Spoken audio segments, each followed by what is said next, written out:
अस्सलाम वालेकुम। पिछली वीडियो के अंदर हमने ये देखा था कि हम अपने नेम को क्लिक करेंगे तो किस तरह से स्पिन करेगा। ये टास्क हमने कंप्लीट कर लिया है। तो बढ़ते हैं हम अपने अगले टास्क की तरफ। इसके अंदर ये है कि जब हम अपने इस नेम को क्लिक करें तो पीछे से एक साउंड जो है वो चले। मैं यहाँ पर आपको जस्ट एक एग्जांपल दिखाता हूँ।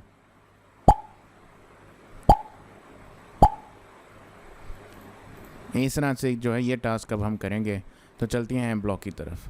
तो एम ब्लॉक में हम आ गए। मैं ये प्रीवियस कोड जो है ये यहाँ से डिलीट कर देता हूँ। मुझे ये ब्लॉक चाहिए कि जब मैं इस इमेज को क्लिक करूँ, ठीक है। अब मैंने क्या करना है, साउंड वाले बार में जाना है। यहाँ पे मेरा क्लिक ये है कि प्ले अ साउंड। ये पॉप साउंड है एक, ये जो है ये प्ले हो जब मैं अपने इस इमेज जो नेम है इसको क्लिक करूँ। ठीक है, तो चलिए देखते हैं ये। ठीक है, अभी बेसिकली आपको सिर्फ अंडरस्टैंडिंग के ये प्रोग्राम किस तरह वर्क करता है, ये लाइन बाय लाइन वर्क करता है, ब्लॉक बाय ब्लॉक। ठीक है ना। सबसे पहले आपको बताना होता है कि क्या एक्शन हो। अब मेरा एक्शन ये है कि जब मैं इसको क्लिक करूं, जब वो एक्शन हो जाए उसके बाद क्या हो, उसके बाद ये हो कि प्ले साउंड करे पॉप। ठीक है ना। यहाँ से मुख्तलिफ साउंड भी और आप कर सकते हैं, रिकॉर्ड अपनी भी कर सकते हैं, ये आगे जाके हम देखेंगे।